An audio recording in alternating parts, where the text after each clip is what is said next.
Hello, I'm Michael Wignall. I'm the Executive Chef of the Devonshire Arms in Bolton Abbey.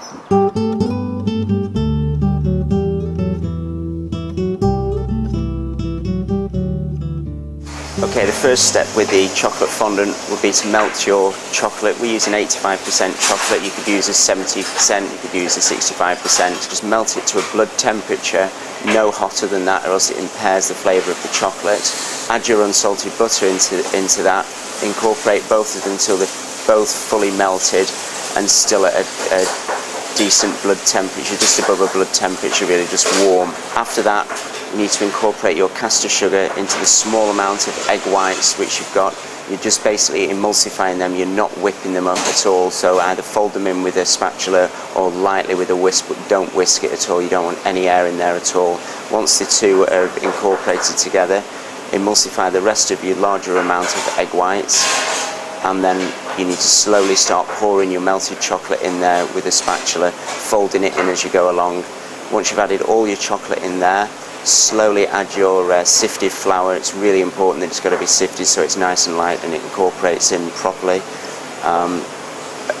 Keep Mauriceing that around with a spatula or a Maurice, which way you want to call it, until it's all nice and smooth and really, really shiny. It'll go quite gluey at first, but keep beating it round and it'll go really smooth and really shiny. It's really important though that you've got to work quite quick with it, because if the chocolate starts to set, it'll go really greasy and it'll just go, the mix will go too thin. You want your mix quite runny really, so you can pour it into your moulds or pipe it into your moulds. The next stage will be to fill your moulds, which we use a metal ring. Just lightly line it with softened butter. Cut out some greaseproof paper that's just above the rim of the ring, and greaseproof paper on your tray as well, a thick bottom tray as well, not a thin tray or else your base will burn. Pipe them in, fill them just under halfway because it can rise slightly, and that's basically your chocolate fondant made. Then you need to put them in the fridge, chill them for at least an hour before cooking them. And then your cooking procedure, you need an oven, preferably a fan oven, on your top shelf on 160°C. We normally cook our fondants for 6 minutes, and then it's imperative you rest the fondant for 4 minutes before you take the ring off and before you take your paper off, and then it's ready to serve. Okay, I'm just going to simply garnish this dish. We sometimes have this on Sunday lunch. This is just cocoa syrup, which is just sugar taken to a light caramel, and then cocoa powder added to it. And it's just kept warm, and it just makes a nice decoration on a plate. It just tastes really, really nice and chocolatey as well. So just a few lines of that. That's the timer for the 4 minutes for the fondants, which are now ready. And this is a salted caramel, which is almost like a ganache, if you will. It's slightly salted with kosher salt. So it is quite rich, so you don't really need a lot of it on your plate.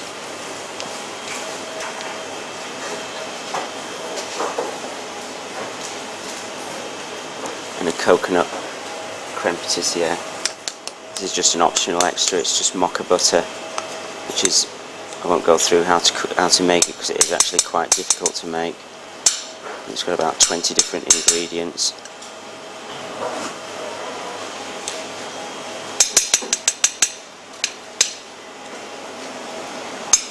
It's just really a posh brandy butter, if you will. Sugared hazelnuts and pistachios. The honeycomb. Just a small sprinkling of the grue, which is just basically the cocoa pod broken down. A tiny little bit of the fizzy sugar. And then the fondants. You probably need a cloth to do this because they are quite hot. We'll just hold the paper down and just pull the ring off, and then take the paper off. Just make sure you've got a lifter without any slats in, because they are really, really soft underneath because it is just semi-set. Fondant in the centre of the plate, and then finish with a salted caramel ice cream. And I'll just break this fondant open for you to show you what it should be like inside.